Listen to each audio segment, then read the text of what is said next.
बच्चे तंग करते हैं तो बाबा कहते चलो उनकी मिठाई बंद कर दो, है ना, या भोजन बंद कर दो, है ना, बोलेंगे आज लंच नहीं मिलेगा, आज आपने ये बदमाशी की है तो इस रूप से सज़ा। बाबा क्या करते थे पता है ना, बाबा पापड़ बंद हो जाता था, है ना, पापड़ बहुत प्रिय होता था सबको। तो जो जिससे भी कोई गफलत हुई है उसका पापड़ बंद कर दिया जाता था। तो आत्मा को होता था कि अच्छा मुझे पापड़ तो खाना है तो मुझे इसको ठीक करना है, तो ये सज़ा का रूप होता था। तो ऐसा भी नहीं कि भोजन ही बंद कर दिया, लेकिन भोजन भी कोई ऐसा नहीं कि तीनों टाइम बंद कर दे किसी का, या हमेशा का बंद कर दे, एक टाइम का कुछ बंद कर दिया, या जो प्रिय चीज़ है वो नहीं दी। तो मुझे एक माता कहती है आज कि मैं अपने बच्चे का भोजन बंद कर देती हूँ, वो बदमाशी करता है तो फिर दादी खिला देती है उसको, या वाईफाई तो हम बंद ही नहीं कर सकते क्योंकि हमारा जो वाईफाई है वो जॉइंट फैमिली का है, तो सबका काम चलता है तो वाईफाई नहीं बंद कर सकते। फ़ोन छीन लो तो वो किसी का फ़ोन लेके घर में बैठ जाता है, तो जॉइंट फैमिली में हम रहते हैं तो किस प्रकार से मैं अकेले ज्ञान में चलती हूँ कहती। तो मुझे समझ में आता है कि बच्चे पर प्रभाव हो रहा है, लेकिन मैं कैसे उसको कंट्रोल करूँ। तो मैंने उसको कहा कि आप बात कर सकते हैं परिवार में, जैसे सबके साथ जब इकट्ठे बैठते हैं तो आप ये राय रख सकते हैं कि थोड़ा इसको हम कंट्रोल करें। तो कहती नहीं, हमारी कोई सुनते नहीं है, मेरी सुनने जैसी पोजीशन नहीं है, कोई मेरे घर में सुनते नहीं है। तो मैंने कहा फिर ड्रामा समझ के छोड़ दो, है ना, क्योंकि देखो क्या होता है, हम ये जब हम कोई भी चीज़ चाहते हैं, है ना, शुभ भावना से चाहते हैं, मानो हम चाहते हैं कि हम इस चीज़ को कंट्रोल करें या उसको करें, शुभ भावना से भी चाहते हैं तो भी ठीक है, लेकिन जब हम हर प्रकार से प्रयास करते हैं और उन प्रयासों में हम सफल नहीं होते, तो हमें फिर ये समझना होता है ड्रामा में यही है ना। और जहाँ पर हम ड्रामा को फिर नहीं समझते तो वहाँ पर आती है फोर्स, फिर हम उस बात को फोर्सफुली करना चाहते, फिर वहाँ ज़िद आ जाती है ना, फिर हमें आता है कैसे नहीं होगा या क्यों नहीं कर सकते। जहाँ ज़िद आई वहाँ शुभ भावना ख़त्म हो गई, वहाँ फिर आ गया कि मेरी क्यों नहीं चलेगी, या हम जो चाहते हैं वो क्यों नहीं होगा।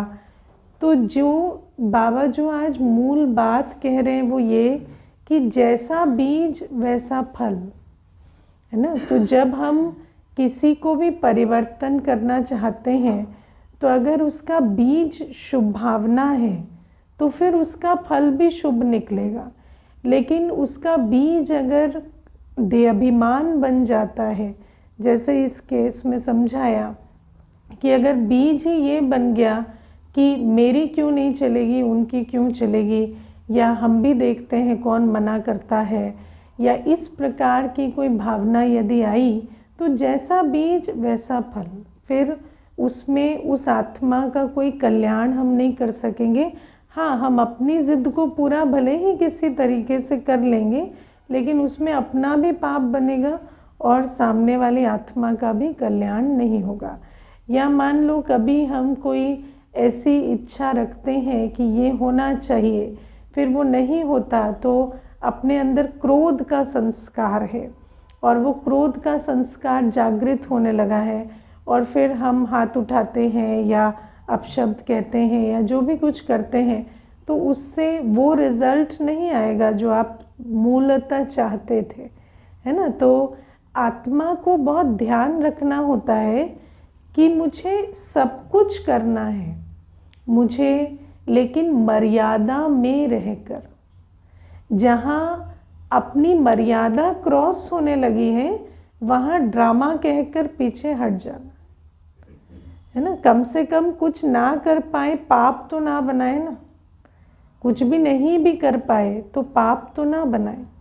तो बाबा हमें कहते हैं तुम युक्ति लगाओ, तुम प्रयत्न करो, तुम कोशिश करो, सब कुछ करो, लेकिन जहाँ पर पता चल जाता है ये कोशिश जो है वो कामयाब नहीं हो रही, और मान लो आज नहीं हो रही, तो निरंतर कोशिश करने में भी कोई बुराई नहीं है, कर सकते हैं। कोई हमें हड़बड़ी नहीं है, अभी शरीर नहीं छूटा है तो तब तक शरीर नहीं छूटा है तब तक कर सकते हैं ना कोशिश, तो उसमें भी कोई बुराई नहीं है। निरंतर करना या कोशिश करते रहना उसमें भी बुराई नहीं। लेकिन जहाँ मालूम पड़ता है कि मेरी शक्ति इतनी कम है कि जितना मैं और कोशिश कर रही हूँ मेरी मर्यादा क्रॉस हो रही है, मैं इरिटेट हो रही हूँ, मुझे गुस्सा आने लगा है, मुझे ईगो जागने लगी है, तो फिर उस बात को अभी के लिए ड्रामा कह दो और अपने पे मेहनत करो, अपनी अवस्था पर मेहनत करो, क्योंकि अवस्था के आधार से व्यवस्था है। जब अवस्था इतनी कमज़ोर है तो आप सोचे व्यवस्था सारी ठीक कर दे, वो नहीं हो सकता है ना। तो जिसको रचना करनी है वही इतना कमज़ोर है, तो वो जो रचना है वो कमाल की तो नहीं हो सकती।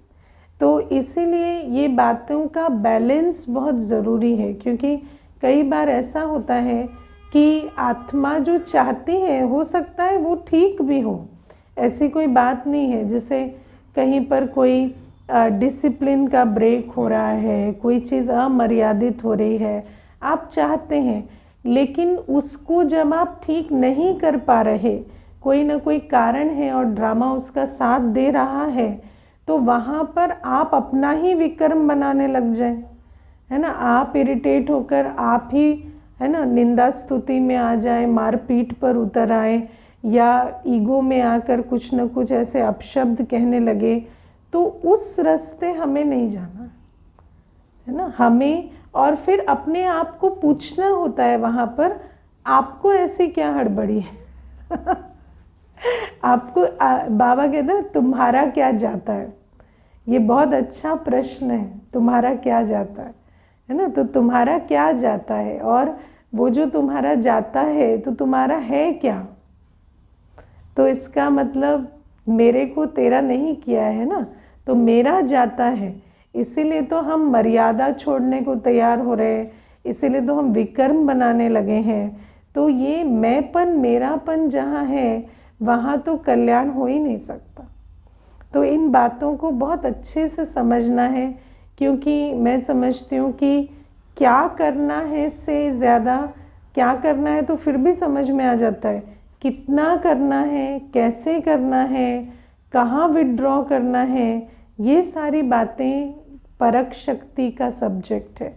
और जितना हम ज्ञान स्वरूप योगी होते हैं, गुण स्वरूप बनते हैं, उतना हमारे अंदर ये समझ आती जाती है कि पूरी कोशिश करनी है, कोई कमी नहीं करनी, लेकिन कहाँ पर विड्रॉ करना है या कहाँ पर समझ जाना है, कहाँ पर समझाना है, कहाँ पर समझ जाना है वो भी तो समझ में आना चाहिए कि सिर्फ समझाएंगे समझेंगे नहीं। ड्रामा आपको भी समझाने की कोशिश कर रहा है, उसको भी समझो, है ना। फिर ऐसा भी नहीं कि अपने मोह के कारण ड्रामा कह के पीछे हट गए।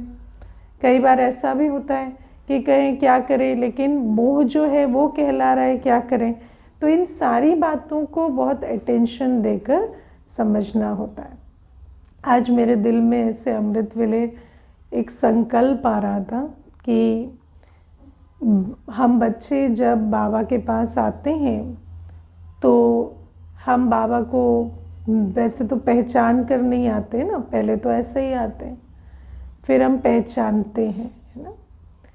फिर हर कोई नंबरवार बाबा को पहचानता है ना। और बाबा हमेशा कहते हैं कि बच्चे प्यार की सब्जेक्ट में पास हैं, लेकिन सब बच्चे पास नहीं हुए होते, क्योंकि प्यार के सब्जेक्ट में पास की निशानी है बने रहना, लॉन्ग टर्म, है ना। लेकिन कई बार क्या होता है कि हमें बाबा से प्यार नहीं हुआ, हमें कुछ और चीज़ें अच्छी लगी, हमें भाषण अच्छे लगे, हमें वायुमंडल अच्छा लगा, हमें संग अच्छा लगा, है ना, हमें स्थान अच्छा लगा तो, या कोई ना कोई हमारी जो इच्छा है वो पूर्ति हो गई तो हमें उस प्रकार से कोई फाउंडेशन मिल गया।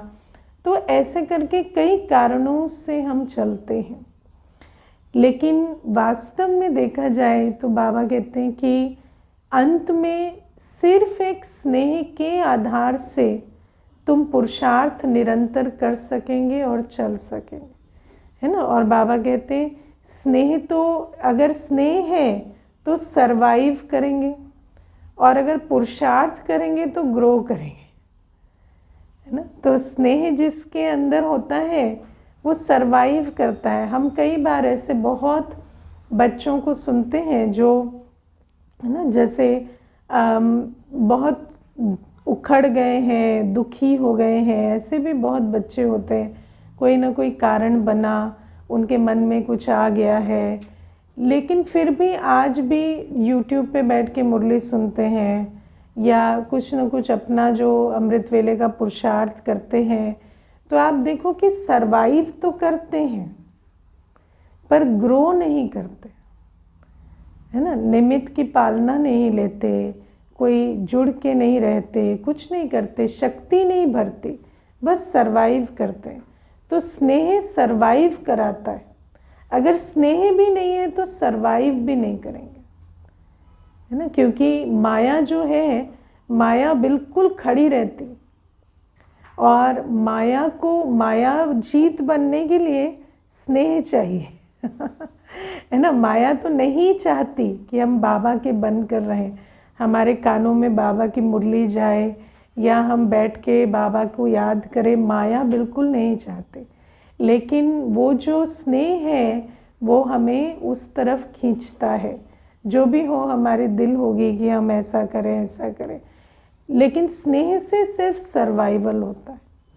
लेकिन जब हम श्रीमत पर चलते हैं, जब हम मर्यादाओं में चलते हैं, जब हम कनेक्शन बना कर रखते हैं तो शक्ति भरती है।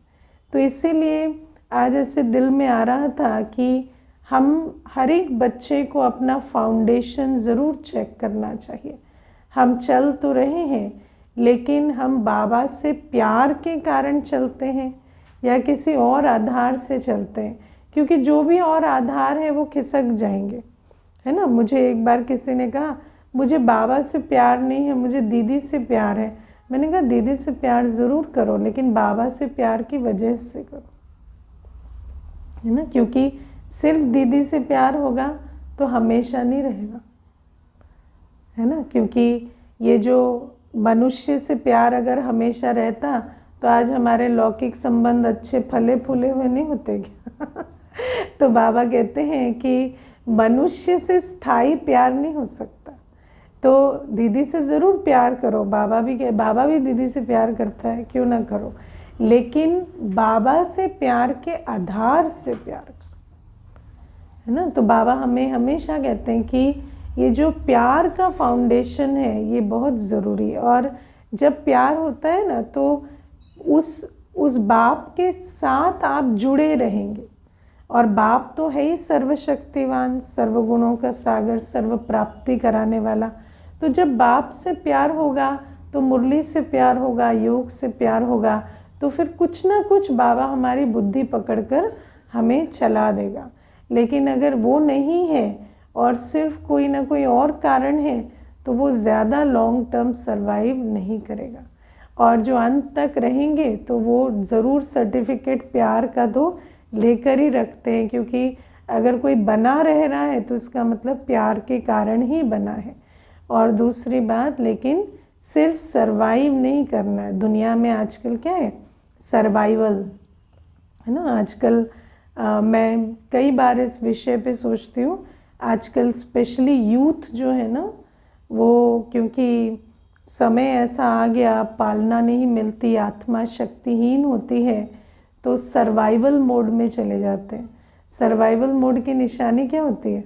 हाँ, मुझे बस बने रहना है, उसमें ना आपको कोई और दिखता है, ना कोई आपको नियम कानून मर्यादाएं कायदे कुछ दिखते हैं, बस मैं और मेरा सर्वाइवल। तो कई बार ऐसा भी होता है कि जब बच्चे बिल्कुल सर्वाइवल मोड में चले जाते हैं तो पाप का खाता भी खूब तेज़ी से बनाते हैं है ना। तो खुद तो सर्वाइवल मोड नहीं, सर्वाइवल मोड है ना। जैसे survival mode is a psychological term. जैसे आप कहेंगे कि मान लो कि कोई आपका साथ नहीं दे रहा, तो आप उस व्यक्ति को झूठ सच करके बटरिंग करके भी चलाएंगे, सब कुछ करेंगे, क्योंकि वो आपके स्वार्थ सिद्धि के लिए कर रहे हैं, है ना। तो बाबा हमें कहते हैं इसीलिए शक्ति भी भरनी चाहिए। इस प्रकार से हमें नहीं चलना है कि बस हम मुरली सुन लिए, हम योग कर लिए, लेकिन हमारी जो ग्रोथ है ना, या हम जिस लक्ष्य से बाबा के बने हैं वो लक्ष्य पूरा हो, हम वर्षे के मालिक बने। तो इसलिए ये सारी बातों को थोड़ा अटेंशन देकर चलना होता है। लेकिन मुख्य चेकिंग प्यार का आधार है या कुछ और है, बाबा को पहचान कर प्यार से चलते हैं या कुछ और चला रहा है, वो मुख्य चेकिंग है। फिर आज बाबा हमें कहते हैं कि पवित्रता के बिगर योग नहीं होता, है ना। और बाबा कहते हैं कोई विकार में जाता रहे और सोचे कि हम योग कर रहे हैं तो वो तो सिर्फ अपनी दिल को खुश करते हैं। लेकिन आप देखो सारी दुनिया तो दिल को खुश कर ही रही है, और ब्राह्मण भी कहीं खुश कर रहे हैं, माना ब्राह्मण भी नहीं कहेंगे, बीके कहेंगे। तो कोर्स तो किया है, लेकिन धारणा मूर्त होकर नहीं चलते और काम विकार में भी जाते रहते हैं, और फिर कहते हैं हम योग भी करते। तो बाबा कहते भले तुम उठते होगे, योग भी करते होगे, लेकिन उस योग का बल और फल तुम्हें नहीं मिलता। उस योग का कोई बल और फल तुम्हें नहीं मिलता, क्योंकि जो पवित्रता के लिए जो एग्जाम्पल दिया जाता है वो ये कि जैसे योग ऐसा है जैसे बाल्टी को आप नलके से भर रहे हैं, लेकिन अपवित्रता ऐसी है कि उस बाल्टी में ही जैसे एक है ना बड़ा छेद है जिससे सारा पानी निकल रहा है।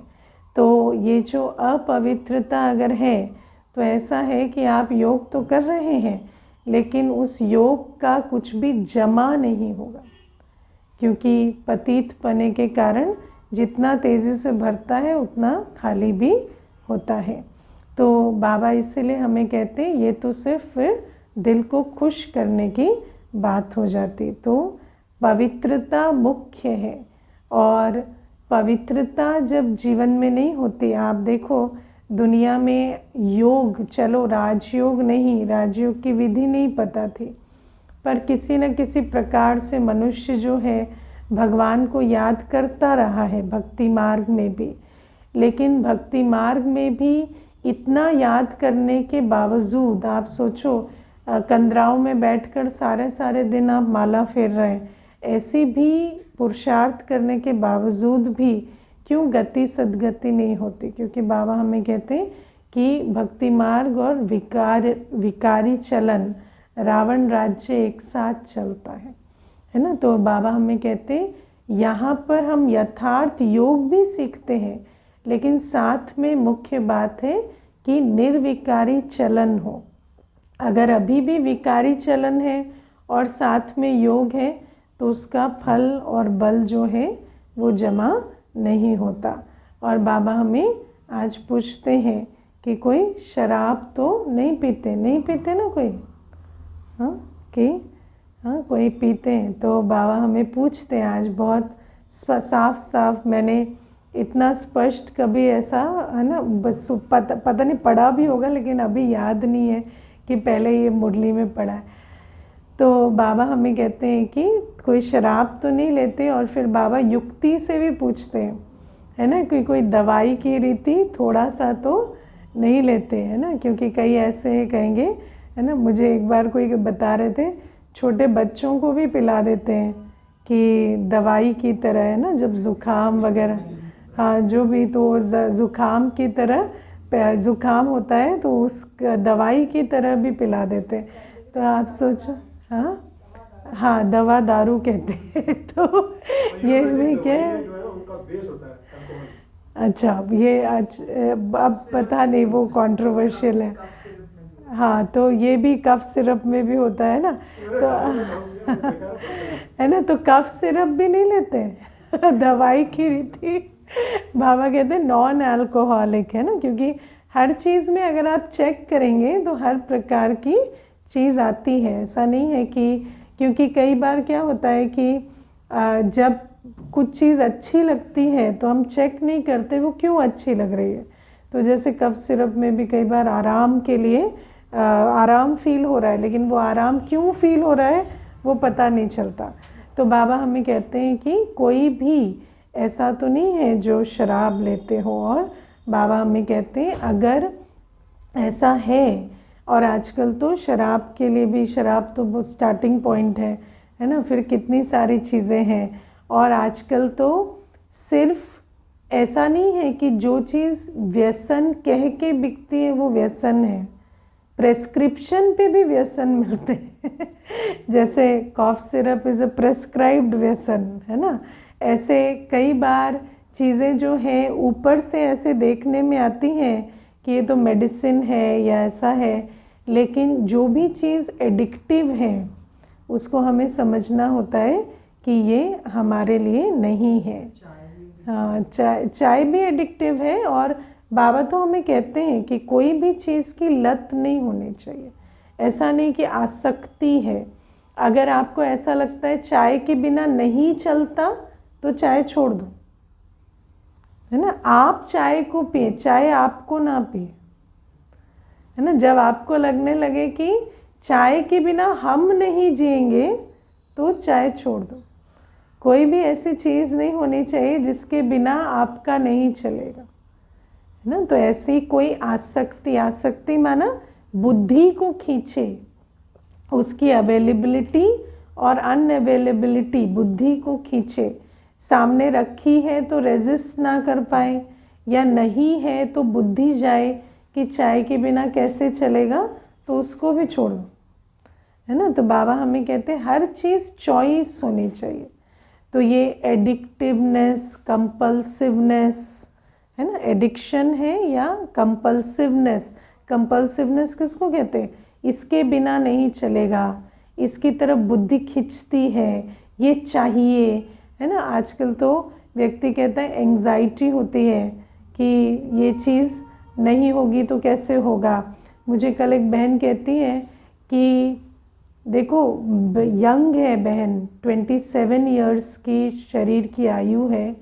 मुझे कहती है कि जैसे शाम होने लगती है ना, तो मुझे ऐसे सोच चलती है कि क्या क्या चीज़ बंद हो जाएगी और नहीं मिलेगी, तो मैं सारा स्टॉक चेक करने लगती हूँ, दवाई का, ग्रोसरी का। चीनी तो ख़त्म नहीं हो गई, नमक तो ख़त्म नहीं हो गया।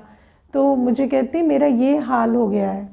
और तो मैंने उसको कहा नमक ख़त्म हो जाएगा तो क्या हो जाएगा बिना नमक के क्या आप खा नहीं सकते, या चीनी ख़त्म हो जाएगी तो क्या हो जाएगा।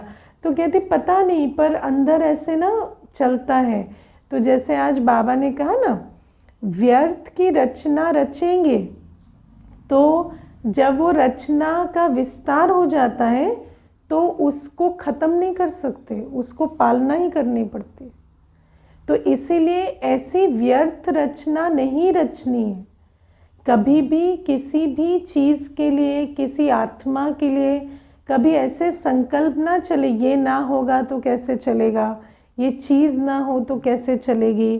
तो बाबा कहते जब इस प्रकार के व्यर्थ संकल्प चलते, क्या होगा, कैसे होगा, क्यों, ये संकल्प जब चलने लगते हैं ना, तो इन संकल्पों का बर्थ कंट्रोल करो। क्योंकि एक बार ये रचना शुरू हो जाती है तो इसकी फिर पालना ही करनी पड़ती है। उसके बाद जिसने ये रचना नहीं रची है ना, वो तो जैसे हम वंडर खाते हैं, कई बार हमें कोई कहता है ना तो हम कहते क्या है, एक संकल्प लो और स्टॉप कर दो, लेकिन वो स्टॉप नहीं होते। फिर उसमें बहुत मेहनत, ऐसा नहीं होगी, होगी, लेकिन मेहनत बहुत लगती है, विल पावर बहुत चाहिए। और विल पावर तो है नहीं, क्योंकि बुद्धि तो बिल्कुल पतित हो गई है। तो बाबा इसीलिए कहते हैं ऐसी रचना से ही बचना है। कोई भी चीज़ जब आपको अनुभव होने लगे, अभी तो बाबा ने तो शराब की कई, चाय तक की भी बात आज हम कर रहे हैं, या कोई भी चीज़, अगर कोई व्यक्ति के लिए भी, कोई आत्मा के लिए भी आपको ऐसे अनुभव होने लगे ना कि मेरा इनके बिना कैसे चलेगा या क्या होगा, तो बिल्कुल से नष्ट मोह हो जाओ। हमें उस तरफ जाना ही नहीं है। क्या होगा, क्यों, कैसे चलेगा, ये वाले संकल्पों में हमें जाना ही नहीं। तो बाबा हमें कहते हैं, और बाबा हमें ये आज समझाते हैं कि ऐसा कोई कर्म नहीं करना है जो कल हमें पछताना पड़े, कल हमें उसको, है ना, हमें याद आए कि ये कर्म हमने किया था, या दिल को खाए। और बात क्या है कि कोई भी कर्म जब आत्मा देहाभिमान में होती है ना, तो करती चली जाती है, लेकिन जब वो समय आता है ना, जैसे मान लो, जैसे आज बाबा ने कहा ना कि जब बाद में संकल्प चलते, ऐसे नहीं करते तो ऐसा नहीं होता, है ना। तो जब समय परिस्थिति बदल जाते हैं तो ऐसे संकल्प फिर आत्मा के चलते हैं।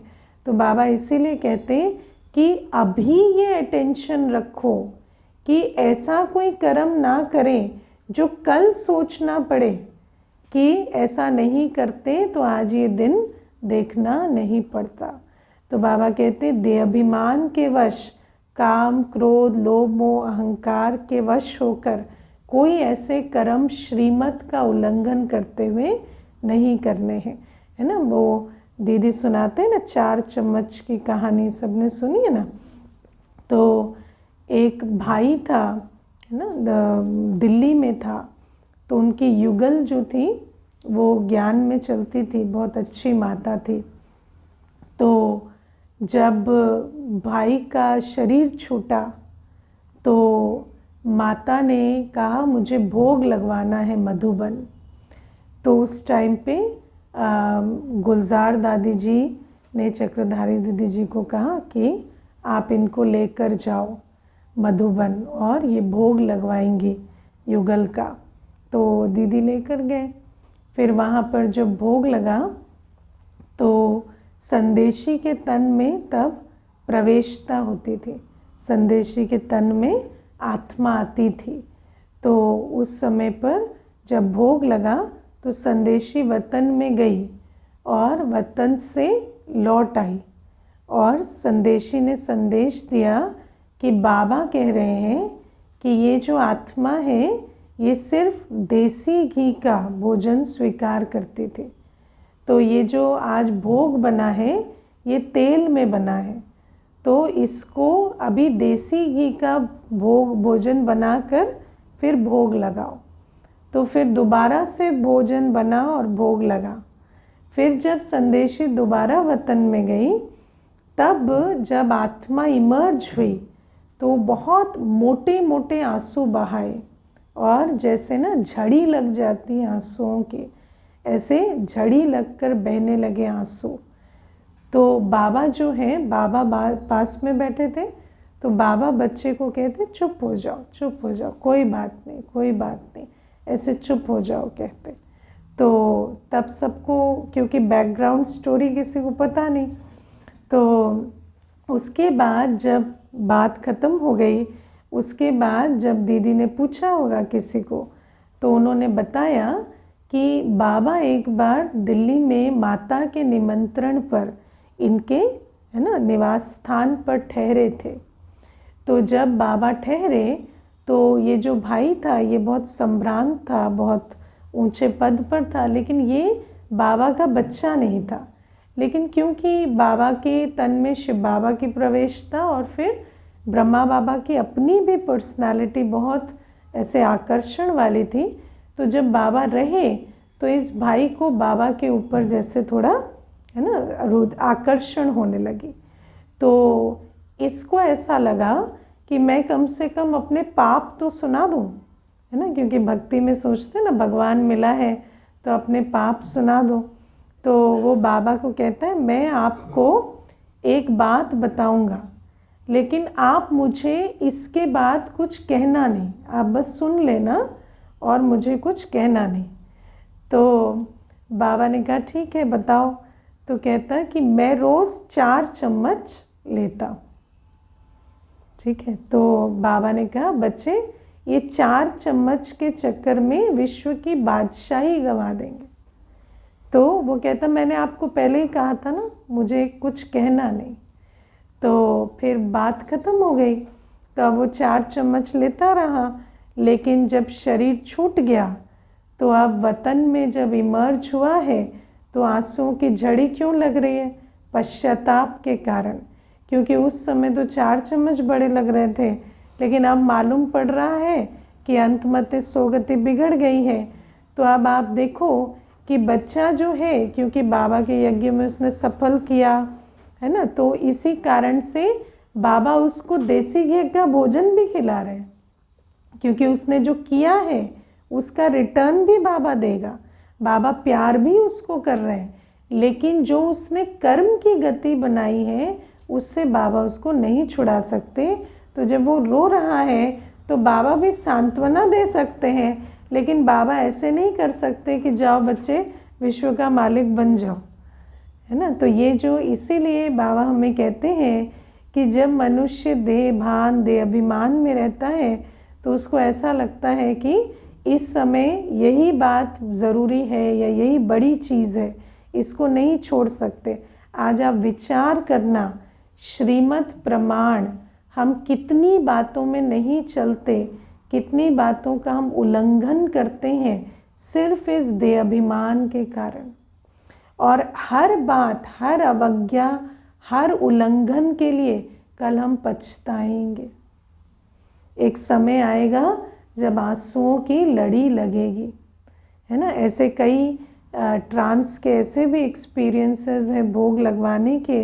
जैसे आज बाबा ने कहा ना कि तुम्हारा जो धन है वो ईश्वरीय सेवा के लिए है, स्वर्ग बनाने की सेवा के लिए है, लेकिन आत्मा जब देह अभिमान में होती है तो सफल नहीं करती।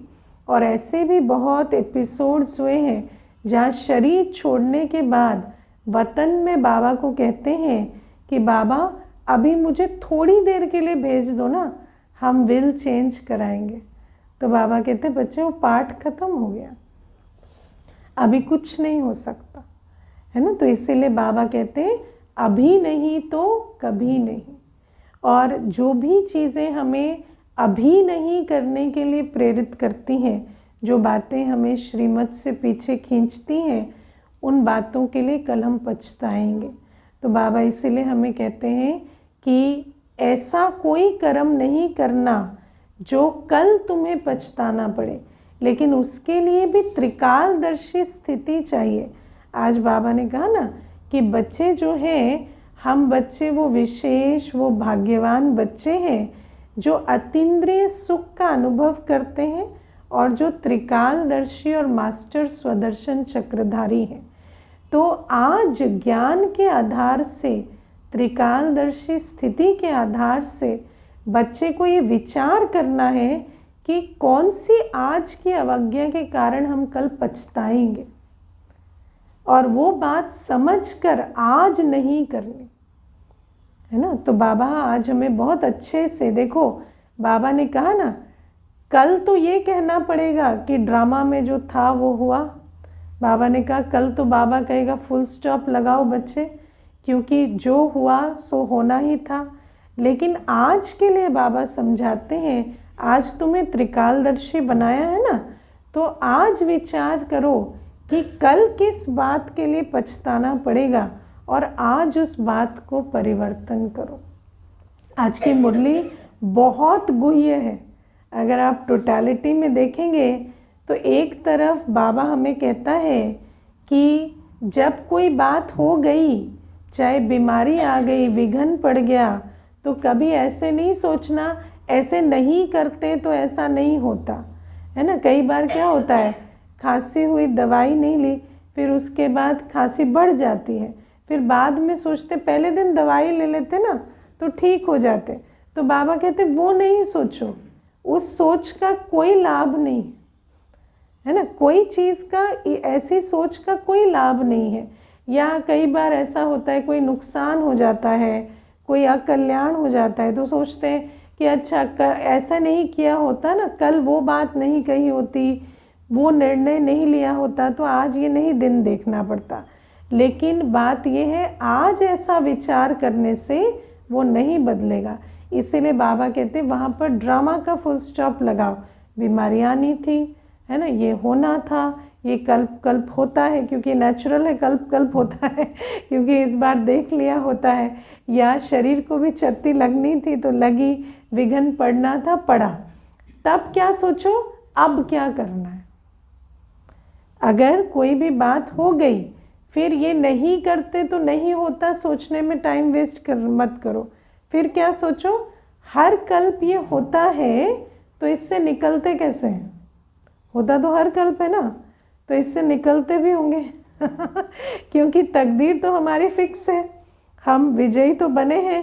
तो जब ये पिछले कल्प हुआ था तो हमने क्या किया था और कैसे निकले थे, और जब उस दिशा में सोचेंगे तो आपको सल्यूशन मिलेगा। लेकिन आज कर्म करने से पहले त्रिकालदर्शी होकर सोचो कि कल मुझे ऐसे कर्म के लिए पछताना ना पड़े। ऐसा कोई कर्म नहीं करो जो पछताना पड़े। और बाबा बोलते हैं झूठ नहीं बोलो, है ना, सच्ची दिल पर साहेब राजी। जब दिल सच्ची होती है, सच बताते हैं तो बाबा श्रीमत देकर हमें आगे बढ़ाते हैं। झूठ कौन बोलता है? झूठ तब बोलते हैं जब हमारी बदलने की दिल नहीं है ना। झूठ कब बोलते हैं? जब हमें उस बात को चेंज नहीं करना है। और ब्राह्मण जीवन में झूठ का सबसे बड़ा स्वरूप क्या होता है? छिपाना। ब्राह्मण ज़्यादा झूठ नहीं बोलते, ब्राह्मण बोलते ही नहीं, कुछ नहीं बोलते, है ना, कुछ नहीं बोलते। क्लास में पूछा जाएगा हाथ नहीं उठाएंगे, हाथ नहीं उठाएंगे तो, है ना, ऐसा भी हो सकता है हाथ में दर्द है ना, तो हाथ नहीं उठाएंगे, है ना, बोलेंगे नहीं कि ऐसा हमने किया या नहीं किया, बस हाथ उठाया नहीं। तो ये क्या है? झूठ बोलना, छिपाना। ये सारे जो कर्तव्य करते हैं, बाबा कहते हैं झूठ नहीं बोलना।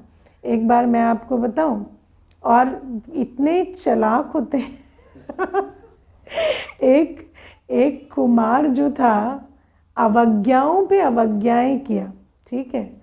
उसके बाद 4 वर्ष के बाद आकर और सारी बात मुझे सच बोलना है ऐसे करके सारी बात बैठकर बताया।